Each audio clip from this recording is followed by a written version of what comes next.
All right, Vaibhav, shall we get started? Yeah, sure, go ahead. All right. Welcome everyone. Welcome to the second session of the tutorials as part of the Cyber Physical Systems Symposium this afternoon. We have Professor Ashwini Ratnu from the Department of Aerospace Engineering, who will be giving us the details of a particular approach to path trajectory planning for autonomous vehicles. Professor Ratnu received his BE degree in electrical engineering from the MBM Engineering College in Jodhpur back in 2003, and the ME and PhD degrees from the Aerospace Engineering Department here at IISc Bangalore in 2005 and 2009 respectively.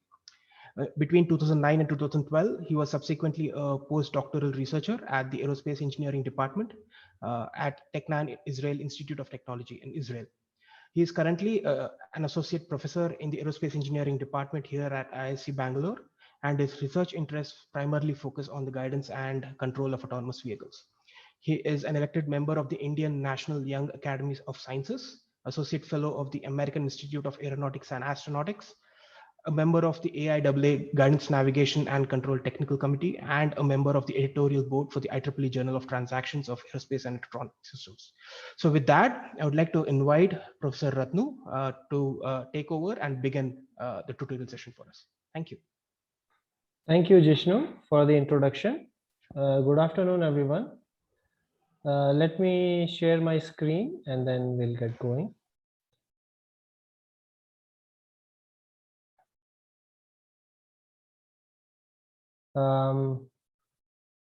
Is my screen visible? Yeah. It is. Okay, thank you. All right. So some of you might have already read about the description of this tutorial. So we are essentially looking at trajectory planning for autonomous vehicles. And in this short tutorial, I'll be sort of discussing three problems which fall under this broad trajectory planning scenario. And then we look into some of the maths, and hopefully by the time the tutorial gets over, you will have your own sort of tools to address or come up with some of these problems. So with that, let me start. I'll just stop my video for bandwidth and make this full screen. All right. Now imagine that an unmanned aerial vehicle, for example, wants to go to a goal point. So this is a very sort of a basic scenario that all of you can imagine. And let's see how to go about autonomous mobility here. So the first thing is perception. That's the one fundamental aspect of autonomous mobility. That is, the UAV should be able to quote unquote see around using these sensors, for example, vision sensors or radar or some other sensors, where it should be able to know the map of the area, the obstacles and no-fly zones. So perception is very important in autonomous mobility. But once the UAV can see, the next element is that of planning. So perception and planning, these are the two key features here. And when you talk of planning, the UAV should now be able to generate a path which can avoid these obstacles and no-fly zones and reach the goal. And additionally, there could be some other constraints on the path because of the dynamic capability of the UAV. So when we look at autonomous mobility, we are essentially looking at perception and planning working in synergy. And this tutorial essentially focuses on the planning aspect. Now, what you see on your screen is a very generic control architecture for path planning. That is, given a map or terrain, you can have some waypoints through which the vehicle should go, and then the path planning generates flyable trajectories, and then you have the path following or guidance loop followed by the inner loops of the UAV which track these commands. And for an autonomous ground vehicle, of course, there can be a similar structure. Okay, so let me just sort of define a problem and then we move on towards a solution. So something like this you have already seen in a previous slide, but just imagine that in an airspace with given obstacles, there are some waypoints that are given, W1 through W6. And the problem is that an autonomous air vehicle or a UAV should be able to fly through this region, passing through these waypoints along these given heading directions. So there are these constraints of flying through these waypoints and also along the heading directions that are specified, and then finally reach the waypoint 6. Now you can imagine that when this problem was sort of initially analyzed, how did we get to these waypoints? So these waypoints can come from various other global path planning methods like Voronoi partition, which essentially looks at a spatial analysis of this scene and then generates points which are fairly far away from the obstacles. So with the waypoints given, now the problem is to generate these paths. So what are these paths and what makes them flyable? So each of these paths should have continuous curvature variation. Now we all know that curvature is essentially a sense of how quickly a curve is turning. So that is very important because the physical systems that follow these paths can only have continuous variations in heading angle, and hence the curvature of the path should be continuous. A classic example of that discontinuity would be a straight line and a circular arc. So these are a straight line and a circular arc is something that you can easily imagine. But of course, at the junction, there is a curvature discontinuity, and for a vehicle to follow that, there lies the challenge. The maximum curvature of the path is another constraint because there is a limit to which a vehicle can turn. For example, for a fixed wing unmanned aerial vehicle, the bank angle has a maximum value and hence the turning rate. So accordingly, not only that the curvature should be continuous, its maximum should be within a limit. Also, it is preferable that the curvature of the path at these waypoints is 0, so that the UAV can pass through these points with wings level. That means 0 bank angle, and hence if there is any payload delivery, it becomes more feasible. And obviously the path should avoid any obstacles in between. So these are certain constraints that we will look into more detail as we move on. Okay, so the main solution method that we are going to discuss in this tutorial is the 4-parameter logistic curves. Now, let me give you a very brief background to these curves. You might have come across these logistic curves somewhere or the other. So these curves essentially are seen in population or concentration growth or decay models in ecology and medicine. And there is the basic structure of these curves and why we found that they were very suitable for generating paths for autonomous vehicles. That is something that we will see as we move on. Now, this is a slide where I would like all of you to pay a lot of attention, because the basic equation for the 4-parameter logistic curve is given here, where you can see y as an explicit function of x of this form. Now here the yi and yi plus 1 are the two initial and final asymptotes, so to say, and these are given to us. So it is essentially about a path which is starting from this initial asymptote and ending at that final asymptote.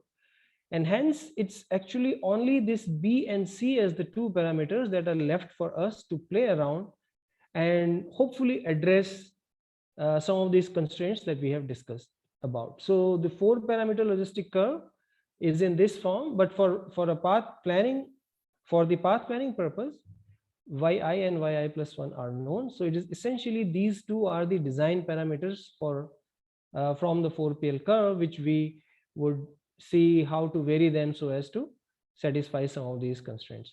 Now, the other thing that you can clearly see here is that in this equation, as x tends to infinity, this term goes to 0 and y tends to yi plus 1. And when x is equals to 0, then yi plus 1 minus and plus cancels out.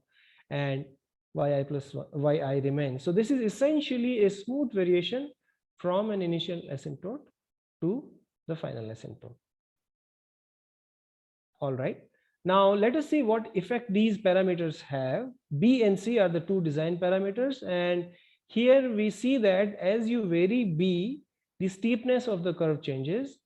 For example, here with C being 7 and yi plus 1 being 5, yi being 0.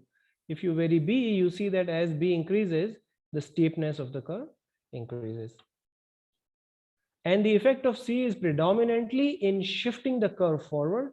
So here for B equals to 10 and the same yi plus 1 that was considered previously, if you increase C, you see that the curve is shifting forward. So you can just get some essence of what is going to come, because now with varying B and C, we can see that there are things that are happening in terms of the curve's position and its heading variation. So of course, we need formal analytical results to impose the constraints that we have discussed. So this is essentially a very straightforward analytic exercise where we have an explicit relationship. So it becomes much easier for us to just go ahead and systematically take the first and second derivatives and relate them to heading and curvature and so on, and then try to impose the constraints. So in the basic equation that you have already seen, if you differentiate that with respect to x, you get this expression for dy by dx, and that is obviously related to the heading along the curve. So taking tan inverse of that, you can get the heading from the slope. And then you see that if b is greater than 1, if you see this expression, then as x tends to 0, the initial value of the heading also tends to 0. So if we want the curve to have the initial angle to be 0, then b has to be greater than 1. Also for the final position, when x is greater than c, this equation can be simplified like this, and here we can see that for all positive values of b, this value tends to 0. So that means the curve starts from 0 heading and also ends with 0 heading. So that is a typical S shape. The point of inflection is also important for us because that is another point on the curve where the curvature is 0. Now that point can be deduced by equating the double derivative of y with respect to x to 0. And you have seen the first derivative here, and using that you can have the second derivative, and upon equating that to 0, you get the position of the point of inflection as expressed in terms of the two design parameters of the 4PL curve. Now, of course, we know the equation of the 4PL curve. I have just, without loss of generality, I have expressed this by considering yi to be 0. So this is the form of the curve that we get. And here again, if I know x, I can just substitute that to get the y at that point. So here we can get the x POI and y POI as the position of the point of inflection. And finally, in the previous slide, we had derived the heading angle variation. Now that we know the position of point of inflection, we can obviously substitute that back into it and get the heading at the point of inflection, which turns out to be a function of the two design parameters and the final asymptote. All right. Now, early on, I emphasized the importance of curvature because it directly relates to the turning rate of the vehicle. And both for aerial vehicles and ground vehicles, there are similar constraints on that aspect of dynamics. So here again, we are using this Cartesian form of curvature, and using the first and the second derivatives of the curve, we can substitute that back to get the curvature equations here. And if you look at these equations closely, you can see that if b is greater than 2, that is particularly with respect to this term, as x tends to 0, so the denominator tends to infinity, and hence the overall term goes to 0. So that is how you get the initial curvature to be 0. And for all b greater than 0, as x tends to a very high value, the curvature goes to 0. Hence, we get that for b greater than 2, both the initial and the final curvature is 0, which is desirable for us. The maximum curvature, again, it relates to the maximum turning capability of a vehicle. So that can be, there is a proposition here which derives the expression again in terms of the design parameters.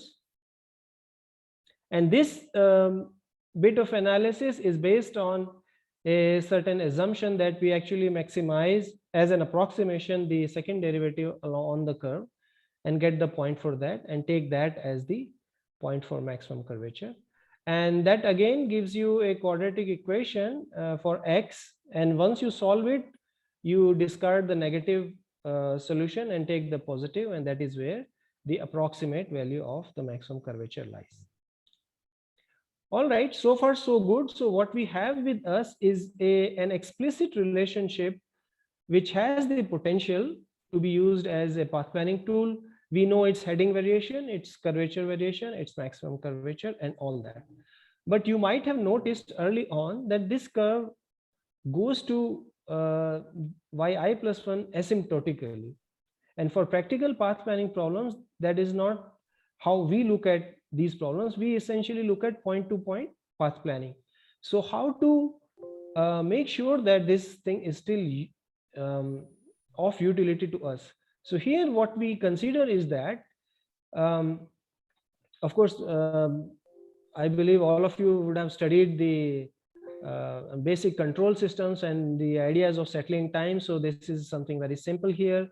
What we are trying to impose here is that at the desired x position, the difference between the asymptote and the y on the curve is less than 2% of the difference between the asymptotes.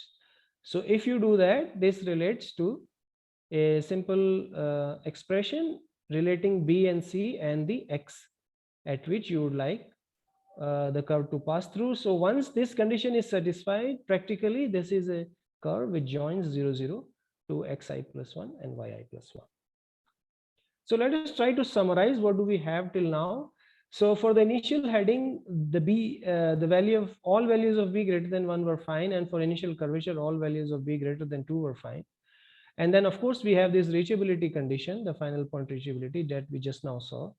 So if we choose b greater than 2, c greater than 0, and b and c satisfying this value for the final the end waypoint, then this path planning method is now ready to be used. Before I go on to the obstacle avoidance features of this curve, I would also like to very briefly discuss the very interesting sub element of this S-shaped curve, which is the curve from the initial point to the point of inflection. At the point of inflection also, you have the curvature to be 0 and the heading is not 0. So since the heading at wi and wi plus 1 was 0, this is an interesting point because we can just clip the curve here, and hopefully if we have enough variation in the heading direction at point of inflection, then from the 4PL curve we can take out this half S-shaped path and then use it for variable final heading kind of path joining the two waypoints. So we have all the building blocks for this. So I'll try to run through this. So we have this equation of the curve. The v superscript now is just for the virtual part because the curve actually ends here for all practical purposes, and the virtual final asymptote is given by that. The point of inflection was already related to the control, the two parameters of the 4PL curve, so that if xi plus 1 is what you would like to be the point of inflection, then you can just substitute that, and then you can get ypoi from the basic equation of the curve, and then substituting for c from that equation to this, you can relate the final virtual the asymptote at the virtual final point, and then also the slope equation we have now. Since we have the x and y positions known, we can substitute that back into the slope equation and then relate the slope to the position of the point of inflection and the design parameter. So finally we get we solve for B here, because if you would like the curve to have its point of inflection at a given point, so that information can be given here, and the direction is also a design element. So using that information you can calculate B. Once you have B and xi plus 1 is obviously known, you can compute C. And once also, if you have B and yi plus 1, you can directly calculate the virtual point. So with that, these simple algebraic relations, you can actually have the curve pass through a given waypoint with a desired heading. Now the last bit here for the obstacle avoidance. So I have two very simple propositions here. We have looked at the basic nature of the first derivative of the curve, and I will just go back to that. And you can see here yi plus 1 is greater than yi, and x is always positive. So this curve is obviously a monotonically increasing function of x. So just by using that property, it is very easy to build a obstacle avoidance feature with respect to an axis aligned rectangle, where if the curve lies at point x2 below this node, then obviously because of the monotonic nature of the curve, the collision is avoided with this rectangle. Similarly, at x1, if the y is greater than y2, then the collision is avoided. So that leads to these two elegant looking relations between the design parameters and the dimensions of the rectangle. For the circular part, the analysis is slightly different. You just take the all points on the curve and their distance from the center of the circle and impose a constraint that it should be greater than the radius. And with some simplifications involved there, you can again relate the design parameters to the geometry of the problem. And you can see that there are two sets of solutions, one that satisfy going above this circle and the other that satisfy going below the circle. Okay, so with that, we are ready with all the basic tools using which we can now address a path planning problem. So what you see on your screen is just a generic sort of schematic of a path planning problem, where you have these circular and rectangular sort of obstacles, and there are of course various problems that can come here, but I'm just picking two for brevity. So imagine that you have to go from the point W1 to W2, and here you want the same heading direction that was at W1. So this is of course looking at a full S-shaped path solution. And then between W2 and W3, the heading is non-zero, and you're looking at an half S-shaped path solution for that. So let us see how all this works out using this. We consider that error to be 2% and the maximum curvature point to be 0.1. Right. So yeah, now what you see here is a very, very interesting slide, because the main advantage of using the 4PL approach for path planning is that all these constraints that we have discussed, they all essentially come as analytic relations in this two-dimensional space, which is the design parameters B and C.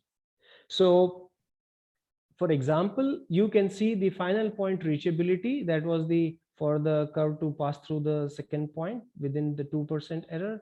That's the black curve. And the curvature, maximum curvature bound, that also is a closed form expression, so that can again be readily analyzed here. Then you have avoiding OE1 from below, that means going from this edge below this node, this OE1, and also going above the obstacle O2. So all these things, since they all sort of come up here in this 2D space, then the solution set can finally be obtained as the intersection of all these constraints. And then you have multiple feasible solutions. And for example, if you choose B and C as 3 and 80, then you get one solution. And then, of course, you can have other points here also that satisfy these constraints.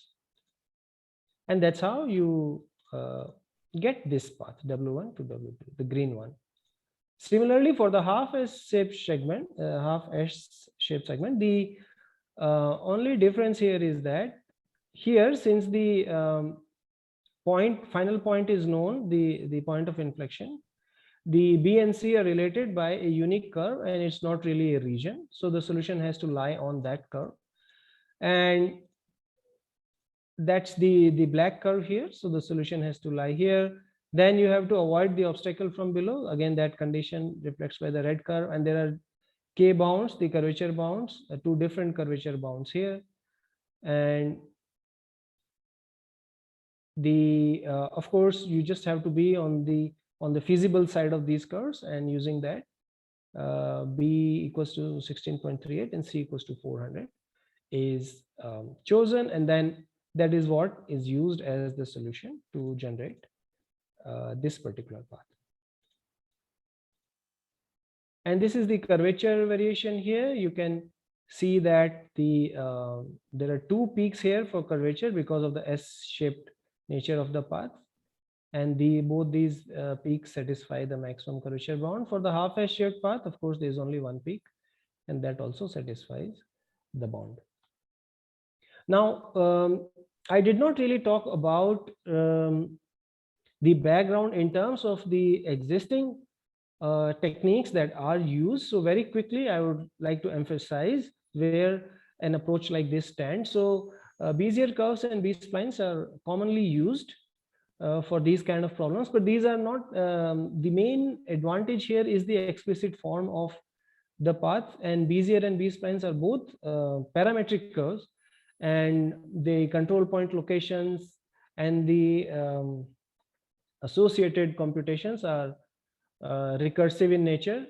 And that is what is the highlight here, that we have closed form computation for an explicit equation. For example, we have the coefficients of the Bernstein polynomial for Bezier curve, and then again the basis function for B-splines, they need to be computed. The obstacle avoidance part, of course, the conservative solution for Bezier curve comes from the convex hull of the control points, but that is a very conservative solution. But here what you get is a more direct result. So just to summarize this part of my talk, so we looked at a new path planning method, which is derived from the 4PL curve. And here all these typical constraints of a path planning problem can be analyzed in the two-dimensional design space of the curve. This is more computationally feasible because all these relations are analytic. And so this work was carried out by one of my PhD students, in fact, the first student who joined our lab. And so in this, there's some more details of this work can be found here. And later on, we looked at some other problems. So there are a series of papers where we talk about different shapes of obstacles and also designing paths which go through passages and all that. But what I have discussed here as in the form of a tutorial is the basic ideas of how to generate these paths using a 4PL curve. And so Saurav Upadhyay is currently a postdoc at University of Bristol. And so let me see. All right, so we are just okay, it's 2:31. So I have two more portions to cover, but we can have a few quick questions on this part, on the 4PL path planning part. If anyone has any comments or questions, I'll be happy to answer. Well, Ashwini Radhakant here. Yes, please. I mean, it's interesting work. I mean, it looks nice. The only thing is, I'm just curious to see this. How is it different from shifted tangent hyperbolic? Tangent hyperbolic is also roughly similar. And then you just shift a little bit, those parameters also will come to this one, right? Isn't it? Okay.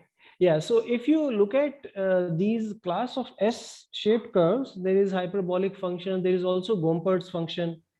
So there is a variety of such functions. So when Saurav started looking into this problem, the general shape of the function is fine, but if you want to deduce all these conditions, moving on maximum curvature, obstacle avoidance and all, so that is where the sort of the feasibility lies. The solutions may eventually look very similar, but it's more from the analysis point of view that this particular 4PL structure was chosen. Okay, got it. I mean, we are playing around with this derivatives, curvature, and things like that, where this ratio of polynomial helps a little. That way. Right. Looks like that. Yes. Okay. Any other comments or questions? Yeah. I had a question. Yes, Yeah, please. sorry, go ahead. No, please go ahead. I can wait. So can you tell us something about how far the waypoints are? Is it like 5 meters, 10 meters? What is typical to fit this curve? Or is there even an impact on how sparse the waypoints are? Okay. All right. Okay. Now, if you look at this, there is no such constraint on how far the point should be, because you can always come up with, for example, let me go to the final point reachability, because that's the more practical sort of result here. So your X, for example, has to be greater than a certain value for the curve to pass through that. And the other way of looking at that is that your B and C should be chosen such that even a smaller value of xi plus 1 is enough. So that way there is no constraint on the location of the second waypoint.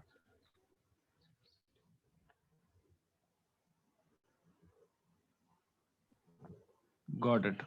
Okay, thanks. Yeah. Was there another question? Yeah. Hi, Ashwini. Jishnu here. I just had a couple of two-part question. Yes. The first relates to, so is it possible to incorporate, for instance, input saturation constraints and also kinodynamic constraints, right? Is that something that could be incorporated within this framework here? Okay. So what happens is that if you look at it at the end of the day, this is essentially a path. Right. So the saturation in terms of the turning rate of a vehicle, that can be directly incorporated by considering different maximum curvature bounds.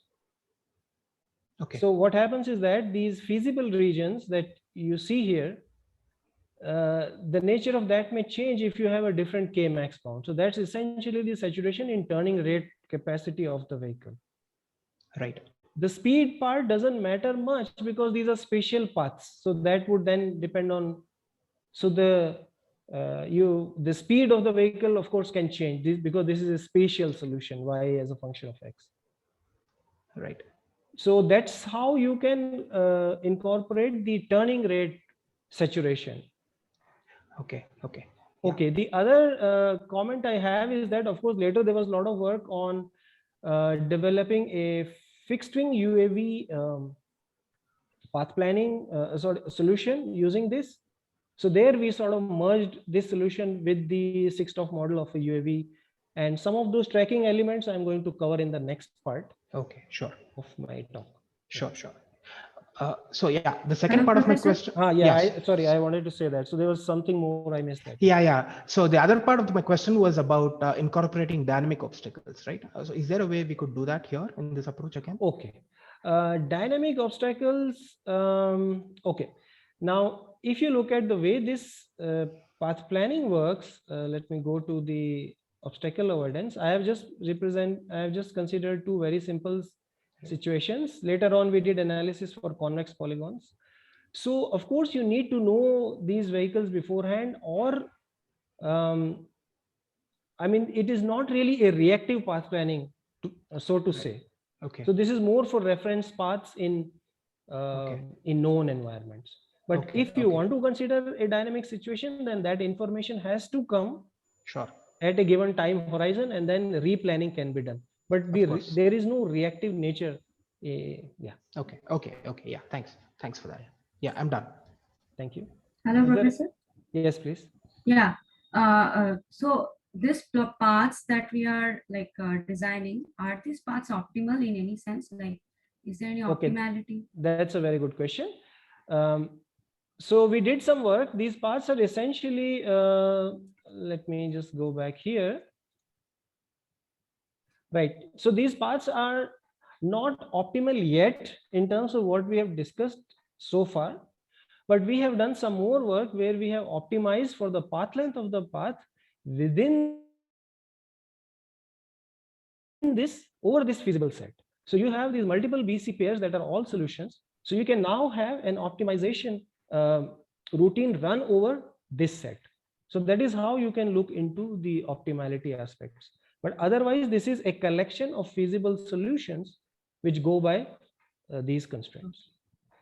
So optimality in the sense of path length, right? The lesser... Optimality in the sense of path length is very important, and we did some work later on that, because at the end of the day, of course, you would like to reach to the other waypoint as fast as you can.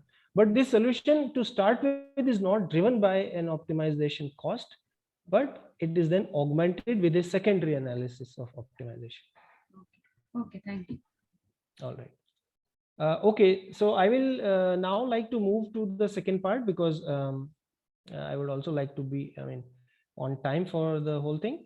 All right.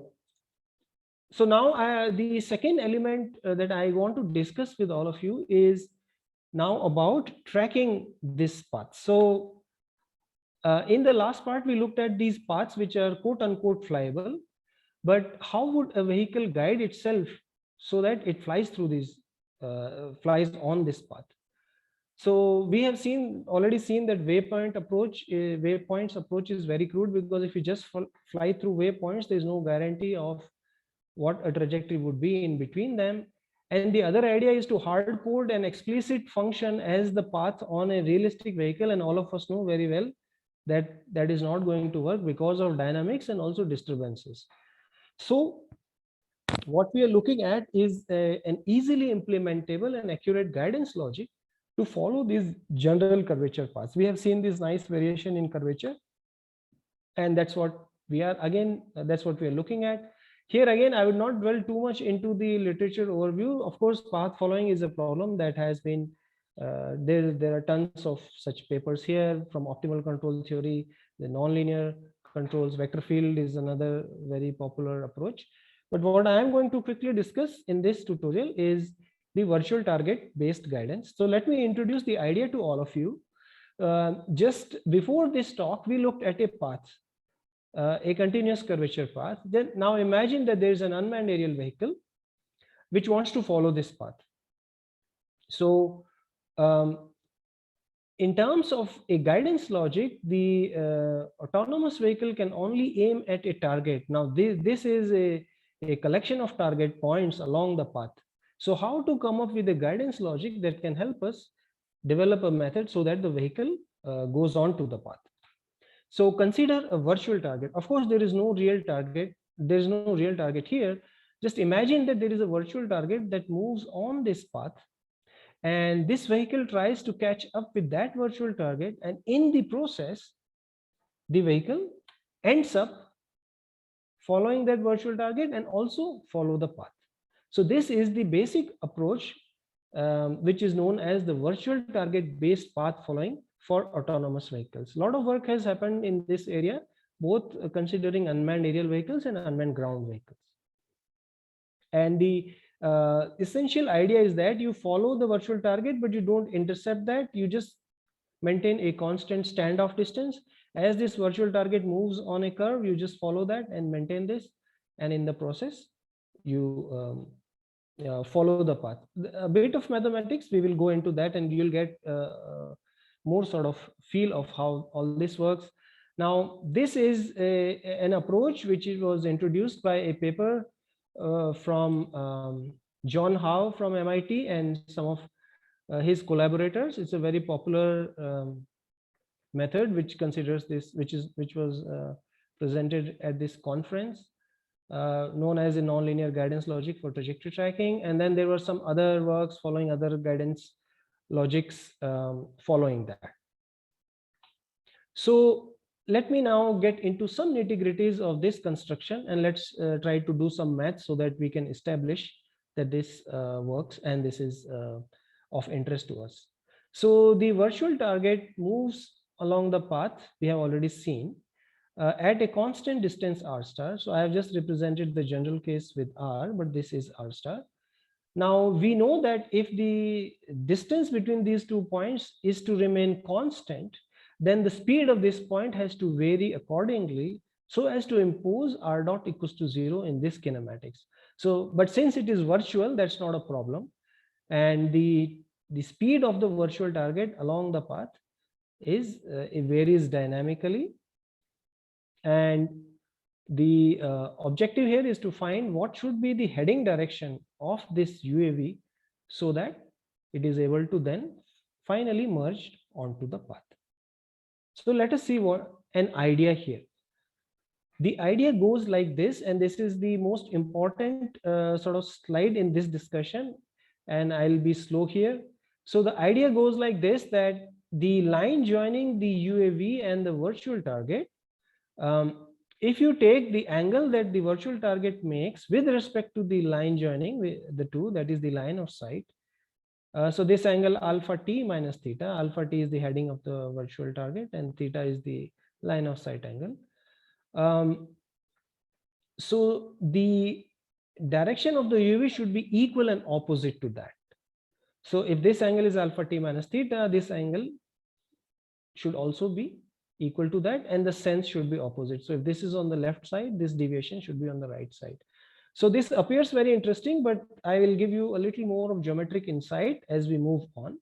But right now, let's just write the equation. So theta minus alpha a, which is the heading of the UAV, is equals to alpha t minus theta.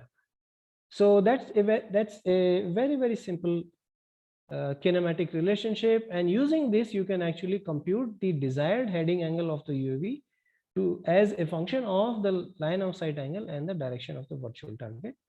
And we consider that to be a guidance input, and that is referred to as alpha d, that is for the desired. This indicates that this is the desired value. So the UAV heading is just a function of the line of sight angle and the target heading.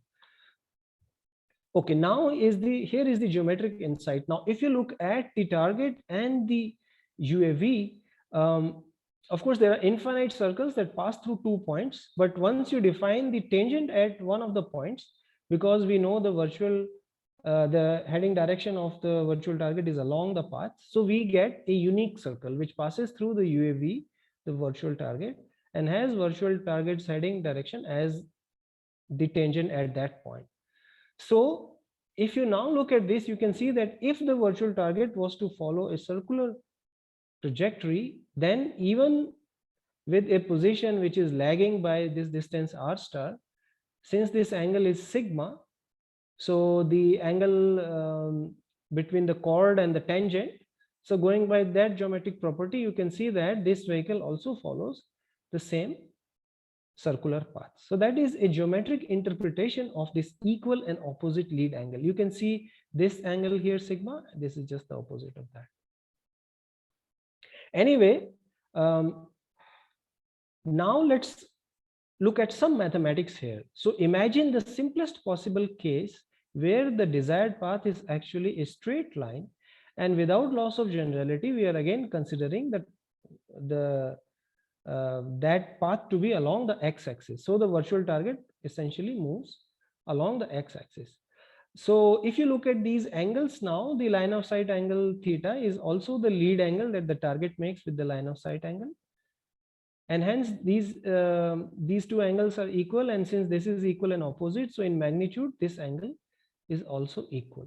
So this, and this, all these angles are equal. So let us do a linear analysis here. Let's look at the dynamics for the cross track error. So this is the cross track D. Of course, V A into sine of alpha A will give you D dot. And that is what is written here. And this alpha A is essentially twice this angle, the half of this. So this is twice of theta. And since we are doing a small angle approximation for linear analysis, we can write this as 2VA times theta. Beyond that, if I drop a perpendicular from A to this, then D is this perpendicular and R star is the hypotenuse. So this angle theta is nothing but sine inverse of D by R star. And if that angle is small, then it is sine, this is just D by R star. So I can just replace theta by D by R star. And that is how I get a first order error dynamics for D dot, where the time constant depends on the speed of the UAV and also the distance that we had. This is, of course, please note that this is a design input. So R star is with the designer. So you can choose an R star as the logic. And this is how you get the first order dynamics, where the error converges to 0 with a time constant given by that. Now, I had just mentioned that virtual target based path following has come a long way, starting with this pioneering work from MIT. And there was some work before the one that I'm discussing currently that I was involved in. So there are two or rather three very interesting aspects of this solution. First is that this is a first order dynamics, and all the other solutions actually the guidance logic leads to a second order solution. So there is an overshoot which you don't see here. And you also see that the settling time is lower than the existing methods. And I do believe that this is perhaps the simplest path following a logic that you can imagine in terms of the geometric idea. It is just based on these two angles, which is line of sight angle and the angle of the virtual target of the line of sight. I have some simulation results here. My apologies, some of these plots are not very clear, but I'll try to explain that. So here is the initial position of the UAV, and then this is the straight line path. And there you see three curves here because some of these results are taken from a write-up where there were comparative studies. So the blue curve is essentially the tangential path following logic that I am discussing. And the other ones are some of the existing methods. Here again, you can see that the first order nature of the error dynamics leads to no overshoot, and also the settling is faster as compared to other methods. And then this is the lateral acceleration. Again, you see that the acceleration, so this acceleration is essentially the turn rate, lateral acceleration. So that means turn rate of the UAV times its speed. And this is the profile. Then you can also have a path following on a circle, and please note that the R star is 100 meters and the radius of the circle itself is 150 meters. So all these different methods, as I had commented before, they all seem to work very well, but the tangential one is the blue one, and that it settles onto the circle without really entering the circle. And again, you have the error dynamics where you see the typical first order response, which settles to 0. And also the lateral acceleration. Again, you have similar sort of trends here. And of course, for a circular path, you end at a non-zero value because there is a constant turning on the path. There was some more analysis for the circular path following case, and the same time constant is also derived there, but I'm not going into that right now because I just wanted to give the sort of the key idea here. So what we see in this part is that we have a new guidance logic, which is based again on the virtual target structure. Equal and opposite lead angle, the linear analysis establishes first order faster convergence. Of course, there were other studies where we looked at various values of R star, and we see that the robustness element is there. It's a very easy guidance law. In any of your, we have done a lot of these experiments in the motion capture system for a known path, and this works. So if some of you want to try this, it's very simple. In MATLAB, it may take just 5 minutes to write this few lines. All right, and then there were some more simulation results here. This work was done by a project staff who is, I think, currently doing his PhD in University of Southern California, if I'm not wrong. And that's all for this part, and I'll be happy to answer some questions before moving to the final part. Yeah, we are doing absolutely fine. Yeah, we have time. And just in case if you had questions for the first part also, now that we are doing okay, I will be happy to, we can have a 5-6 minutes discussion now. Hello, sir. Yes, please. I had a question for the second part. Yes. So the virtual target we are having will be fixed and like we'll always have a unique solution, right? Yeah, that's a good question. See, there are issues here when people looked at this virtual target construction. There are issues when R star is very high. I'll come to your question in a while, but let me just give you some premise to that. Let me go back to this. So if R star is very high, then some of these curves on the path you may not be able to follow closely, because if you're aiming at a point which is way ahead, then the path following is crude. If R star is small, then the guidance commands shoot up. So in between lies the sort of a reasonable choice of R star. There is a considerable amount of work on the choice of R star in this construction. Coming back to your question, if you think you are in a position where you have multiple points on the path which have the same distance from this point, which is obviously possible, then at that point you will have to pick one and then start your algorithm from there. So you can have there is no guarantee of a unique solution, and there is also a case where you may have no solution, because if the point is far away, then at that R star there may not be any point on this path. So all these issues are certainly there. Got it, sir. Thank you.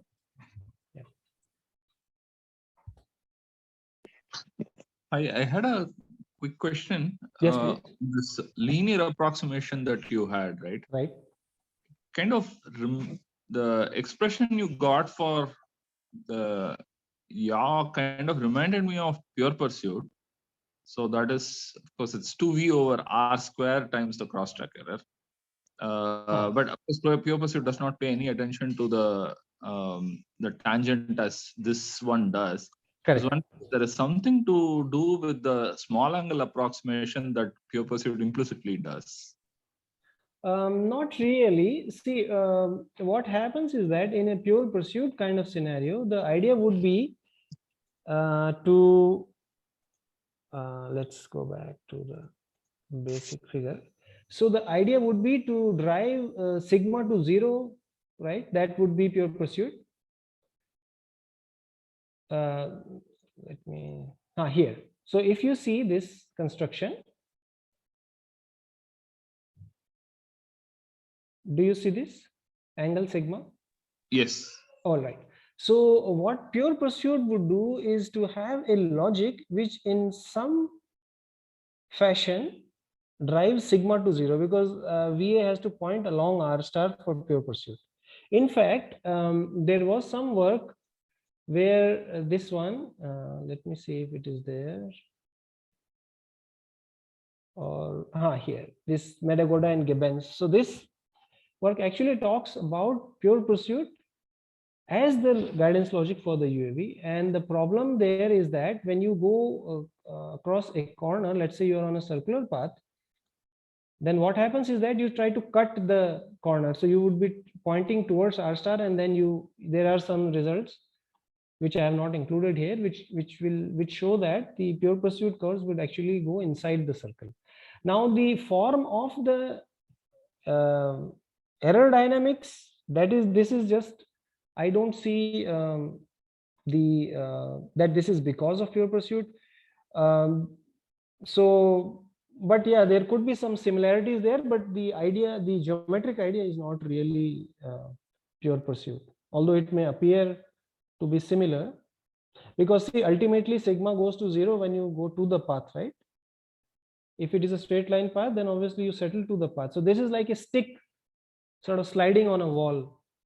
So once the stick settles down, the UAV also settles down. So that gives that kind of an impression, but the idea is slightly different from pure pursuit. I understand. Thanks. Yeah. So the other question was what you talked about in terms of the relation between how you pick R. There is a bearing on what V is also, right? Like how fast you're going and how you catch up. Yes. But, like, is there any heuristic that people have suggested? Like how should we pick R? Okay, fine. So there are two essential elements in that decision making. One is the curvature of the path. So if you look at the path and it has a lot of twists and turns, then your R star has to be cannot be very high, because you might just completely miss couple of turns in between this line, which is now ending at a point.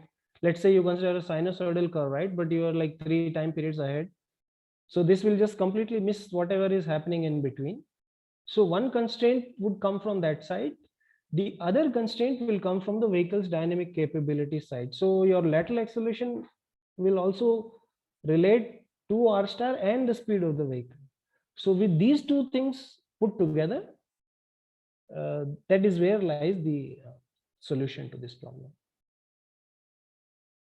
So these are the two fundamental considerations on a feasible choice of R star: the turning rate capability of the vehicle and the knowing that how many, what's the curvature of the path. For example, for a straight line, you can see that the settling time would vary as R star, but once you settle onto the path, there are no issues. So, but on a curved path, there could be issues of not, missing certain segments of the path. Got it. Thanks. So, Yes, please. the choice of having R star as a constant, is it for the analysis? I mean, I think changing R star with respect to time, looking at the path curvature might help, right? Yes, that's a good point. And I do believe that there are certain works which do talk about a dynamic R star also. So that there are some works on that also. So that's an idea which doesn't sort of cut across any red lines, and it's so some analysis has been done considering that also.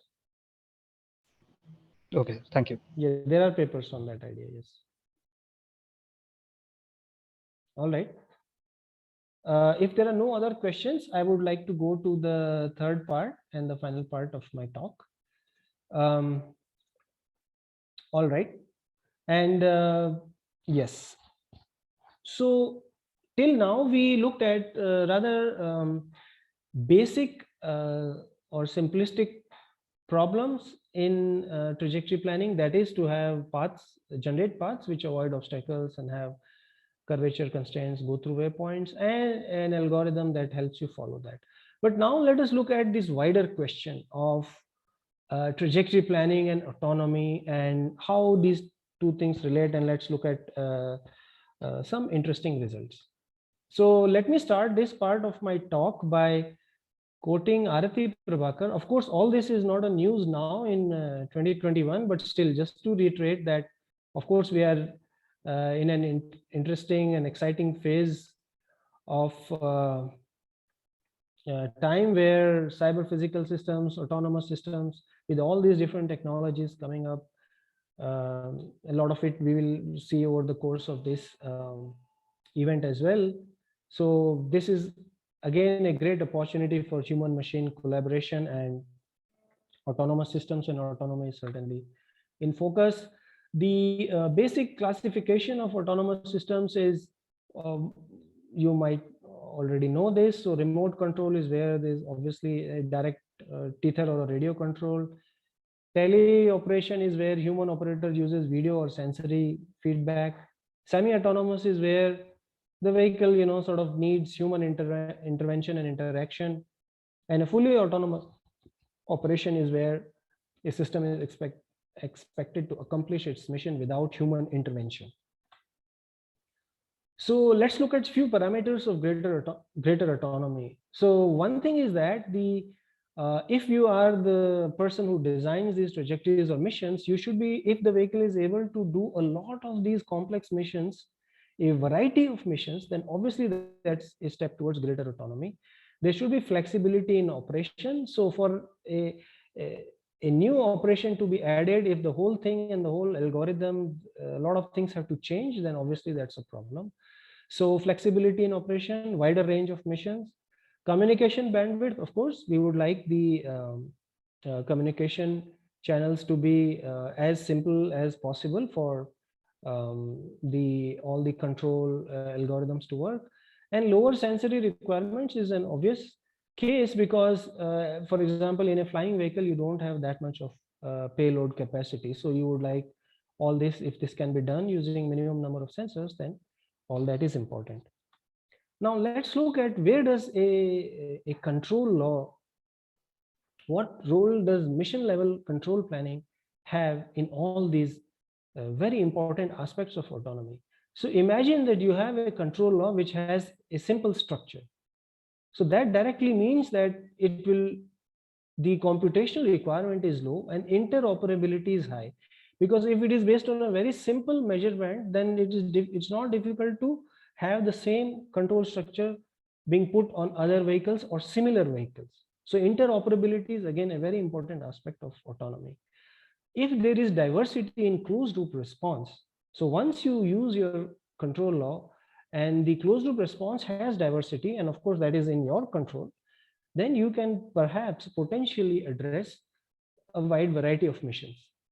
And again, if the structure is simple and the control law does not require a lot of states for feedback, that means the sensor requirement is low.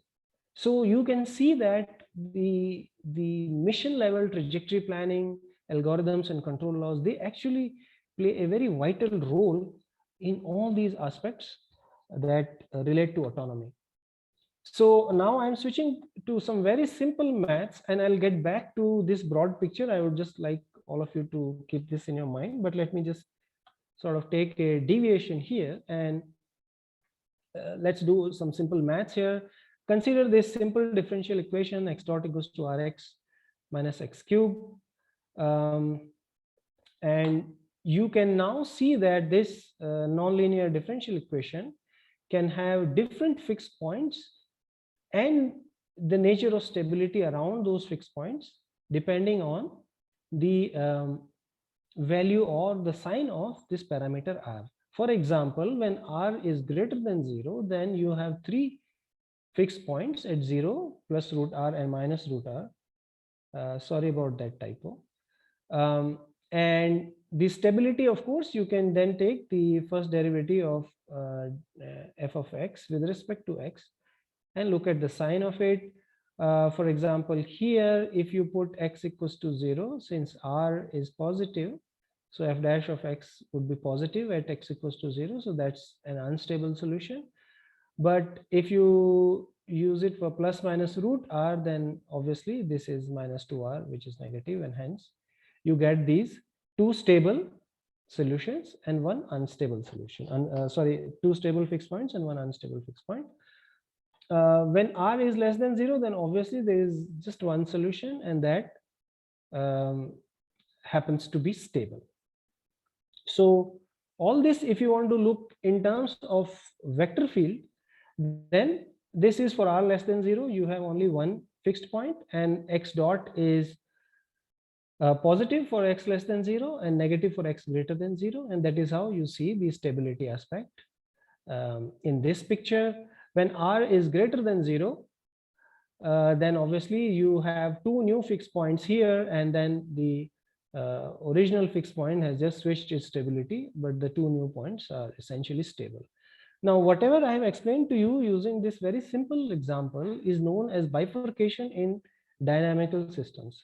So here what you see is that with the variation in the parameter r, there are new fixed points and the stabilities also change. For example, when r was less than 0, there was only 1 stable fixed point. And as r became positive, there are 3 fixed points, and the x star equals to 0 is now unstable, and the other 2 are stable. So what is bifurcation? It is essentially change in qualitative or topological type of a system as its parameters pass through a critical value.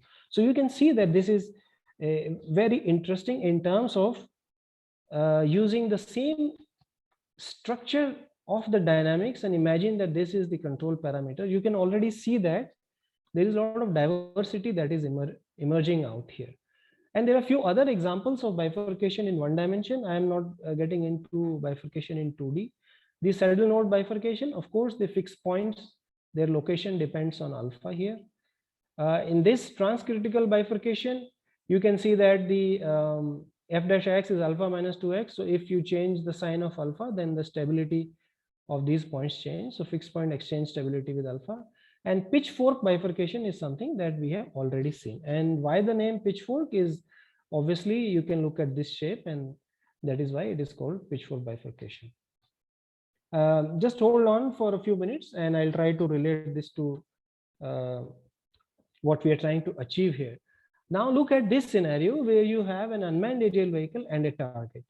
And let's say that there is this problem where you want to do an inward search and then just go towards the target. So you need typically the range and bearing angle of the target. And there are a lot of papers that talk about this kind of inward or spiral search.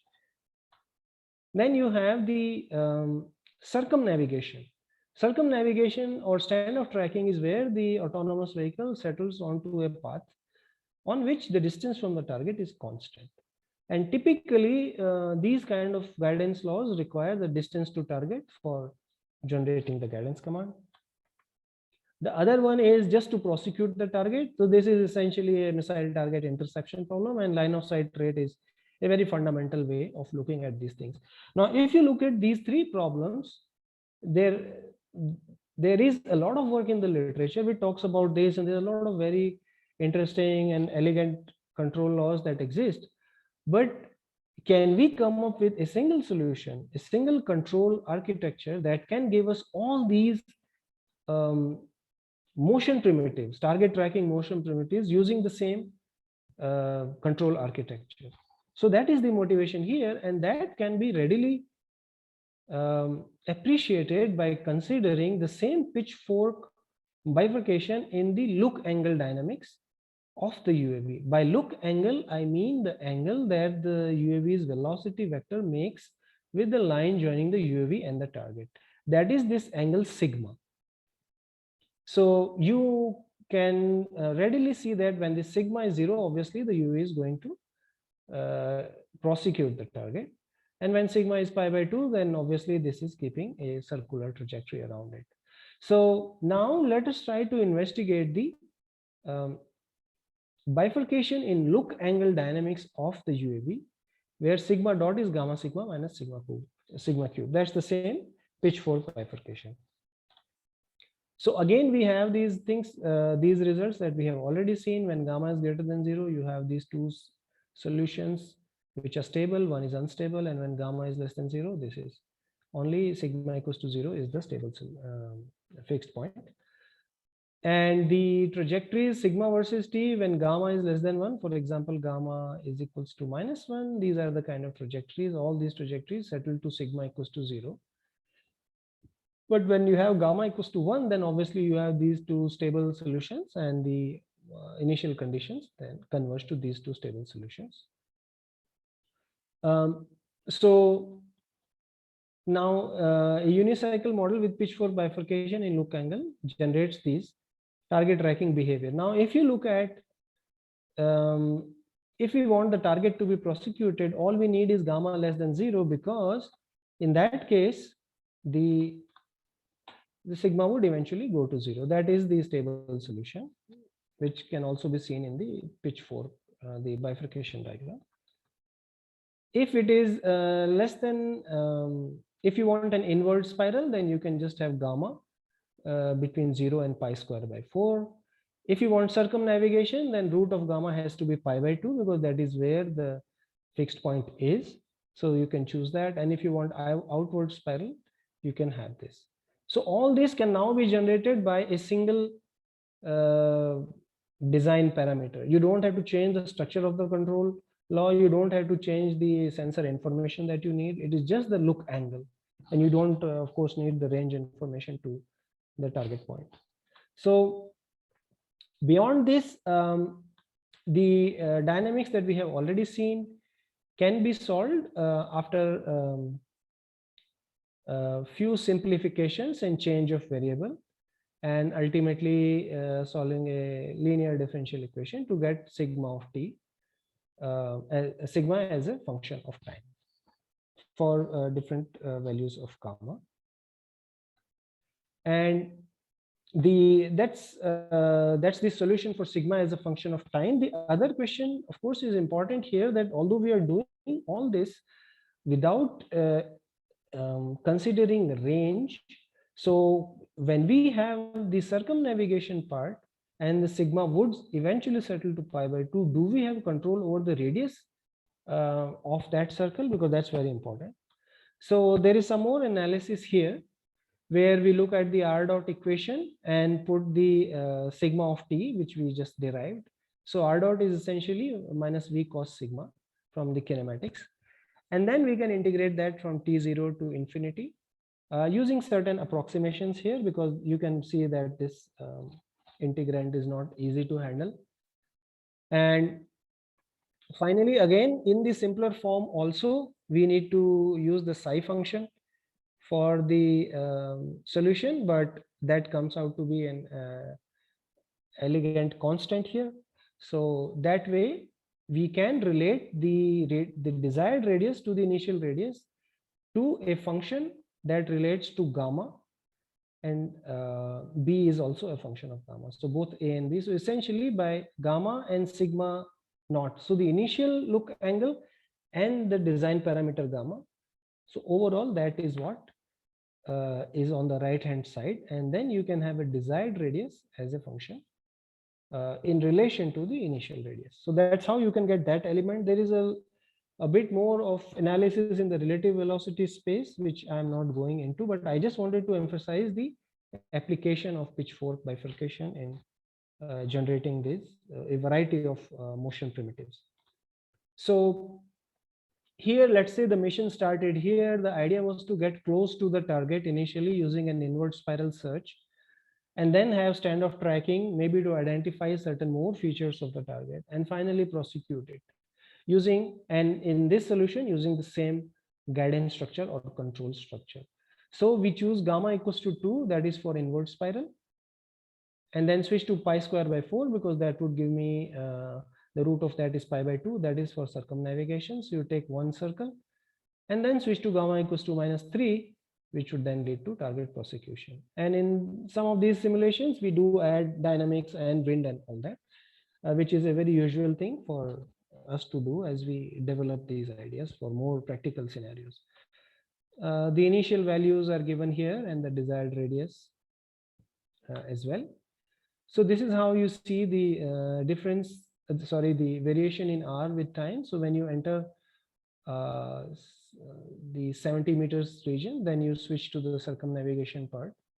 So that settles down around 68 meters, and then finally you prosecute the target where R goes to 0. Of course, there are other simulations which are like only inward spiral or outward spiral or circumnavigation at different radii. So you can imagine that all that is obviously possible. I have not included too many of those results, but this is just a composite mission where you can see that a lot of these autonomous tasks can be done by using a unique control structure, and to add to that, that control structure is indeed very simple in nature.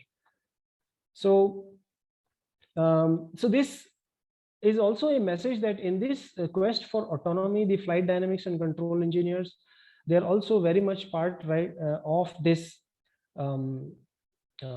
sort of quest. So the control design has a vital role in enhancing autonomy. That is my message. Bifurcation, we have done some more work on this, moving on a 2D bifurcation for generating patterns, surveillance patterns, that was done by Anjali, the student who worked on this part. So we see that bifurcation can introduce new fixed points, and it can also alter the nature of stability around them and also the existing ones. So this leads to a variety of qualitative closed loop system dynamics. So that's what I was trying to emphasize when I say a wide variety of missions. So this is where the key connect between bifurcation theory and a a diverse set of applications lie. Then we consider an example scenario where target tracking primitives. So 3 target tracking primitives: circumnavigation, inward and outward search, and target prosecution. All that is possible using a simple pitchfork bifurcation in look angle dynamics. So all this analysis and all that, of course, there is some rigor involved, but once that is established, the actual form of the control law is indeed simple. And in this case, it just required one relative angle, relative bearing angle. So that way it has a lot of potential. We have done some experiments on this in the lab, and some of those videos are also on YouTube. So this work was done by Dr. Anjali Parail, who is currently a postdoc at Army Research Labs. And this particular work appeared in this paper, Journal of Guidance Control Dynamics, a couple of years back. Okay, so that's all from my side. And in any of these problems or discussions, if you would like more information, you can always email to me, and I will be happy to share more sort of details through some papers that we have written later. So that's all from my side on this part, and if there are any questions on this, I'll be happy to answer.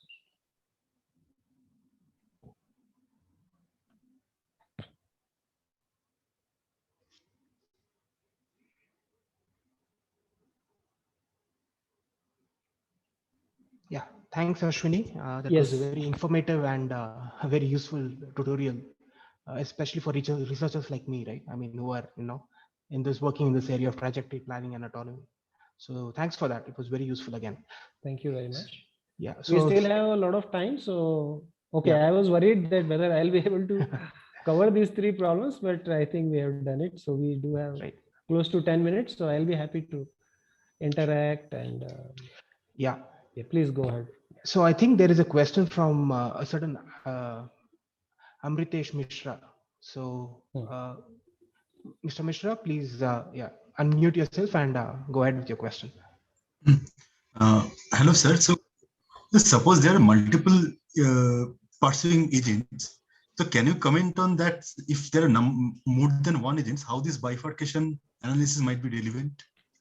Okay, okay, that's a very good question. Now, if you look at the analytic results that you have as of now, you have a sigma versus T, right?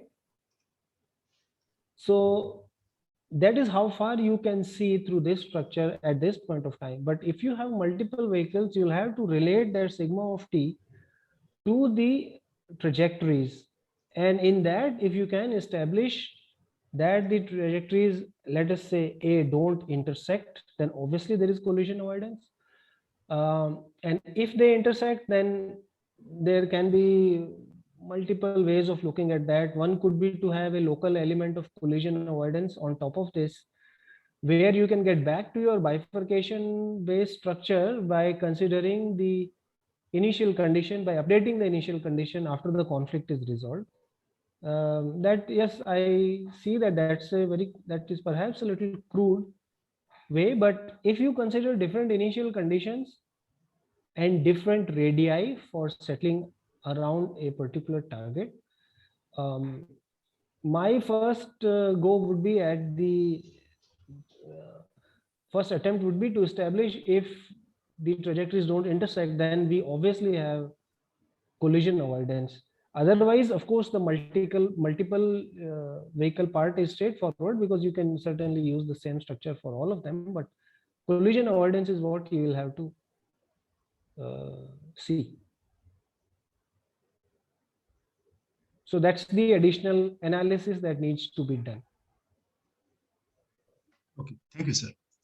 Yeah, they can settle to the same circle also if they have same speed. If you can establish that they settle at different points, then I believe, yeah, there is some work on that using vector fields that I have come across. But here, I think, yeah, that's the analysis that you will need to do. Hello, sir. It's Aditya here. Yes, Aditya. Sir, Hi. is there any significance of the rate at which the gamma parameter is varied, or is it switched between those values? Okay, that's a very good question. So if you are going to switch the gamma parameter abruptly or are here, then obviously your control command for the same X will have now a jump, right? A discontinuity. Yes. Yes. So if you're looking at composite missions, then in fact, in this paper, this work also, what we did was for a smooth transition of gamma here, we considered the 4PL curve, of course, with a very different objective here.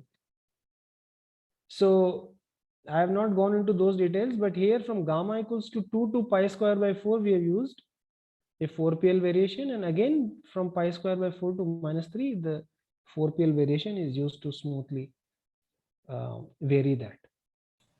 Okay. So that is certainly a very good point. Thank you, sir. Thank you. Yeah.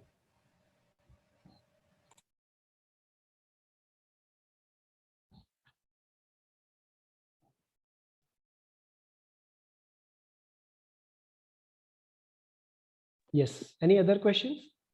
I had a question on the first Yes. part, the 4PL curve. Yes, please.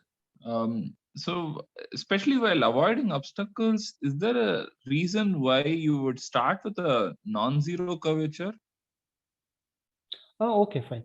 All right. So that's a good point. See, the non-zero curvature is not really because of the obstacles.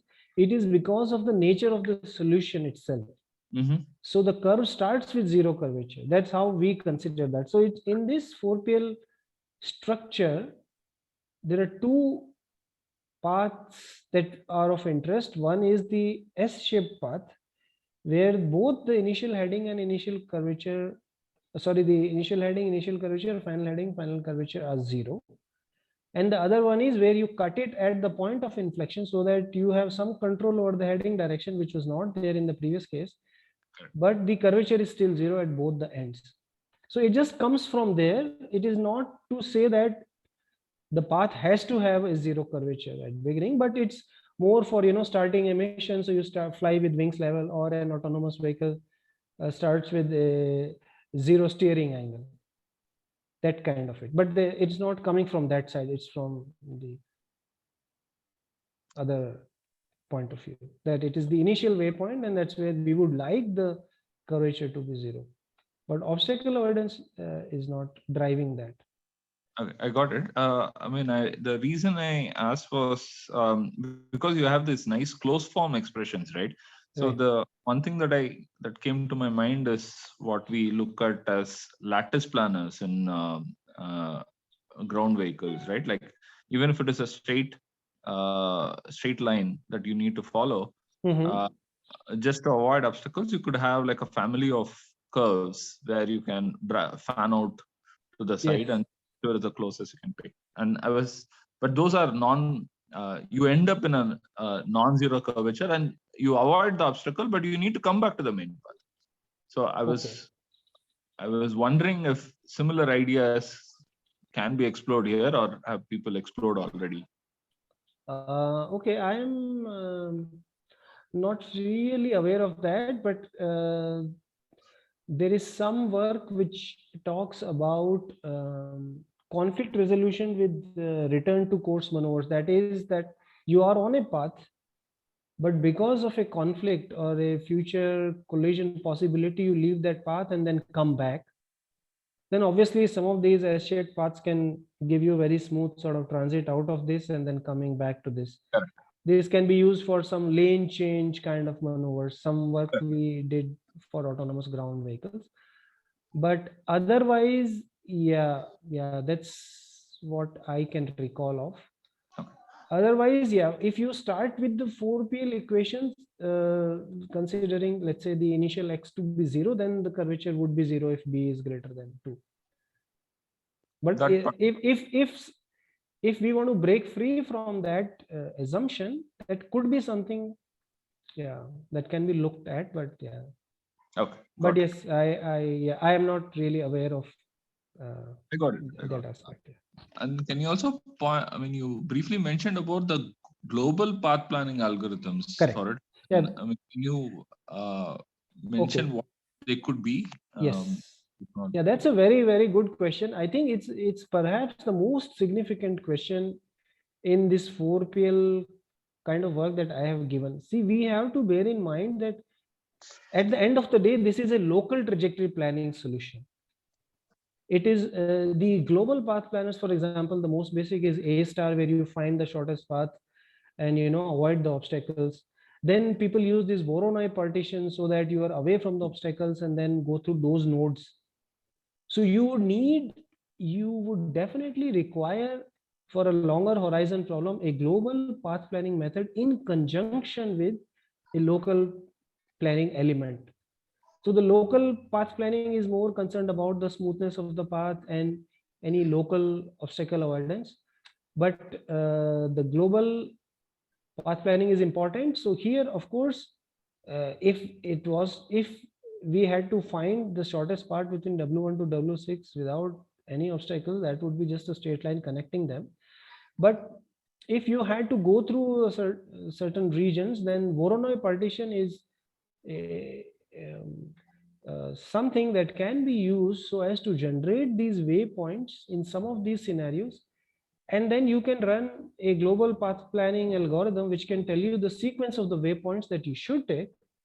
And after that comes a local trajectory planner, which could be, for example, Bezier curve B-spline or 4PL, which would now have all these segments being concatenated in a nice smooth overall path.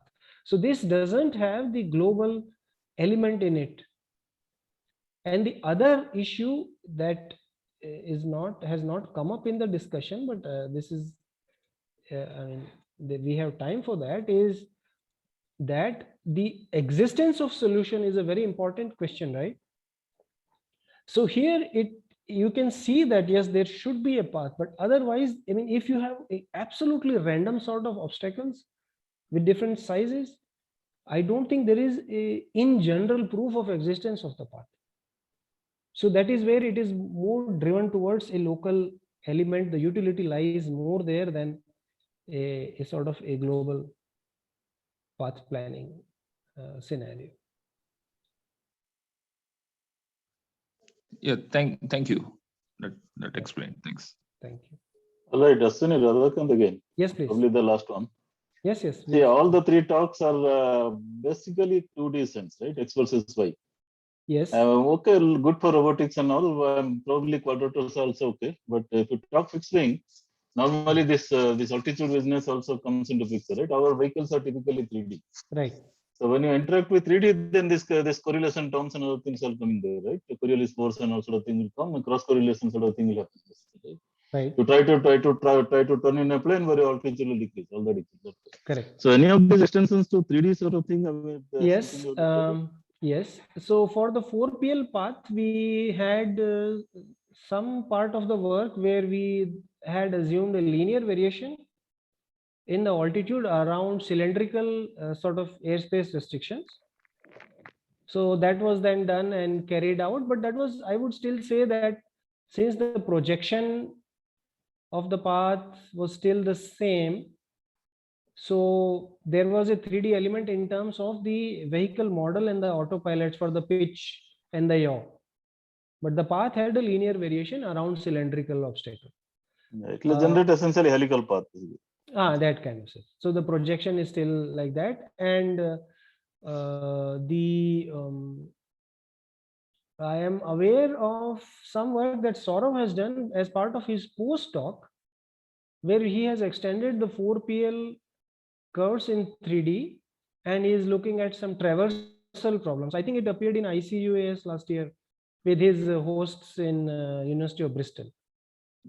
So because this was a bit of maths involved early on, so the focus was here. But as of today, yes, there are 3D extensions of 4PL that are reported in literature. Saurav has done some work in his postdoc.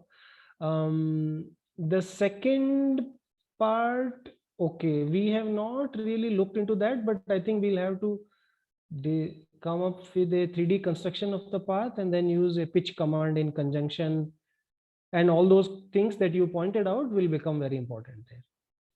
So Yeah. that coupled or decoupled model for Yeah, pitch because and all the path planning is kind of ignoring the system dynamics, right? I mean, you are assuming not certain really, thing, but no, not really system dynamics. It's not ignoring system dynamics, because we have a lot of results which, I mean, I have not shown them here, which were actually done on 6TOF models. It is considering at least the linear system dynamics, if it is taken, it will be at least more relevant to the vehicle. What I mean.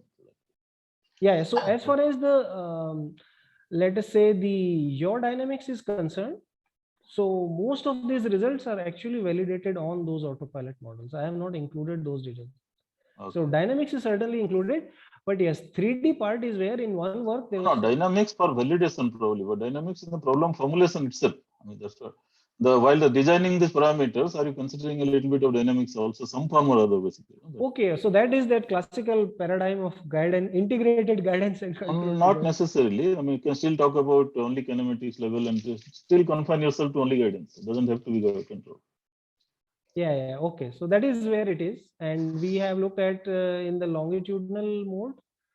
I mean, only in the yaw, sorry, not in pitch, the models, and these pitch controllers were used to, let's say, maintain a constant altitude.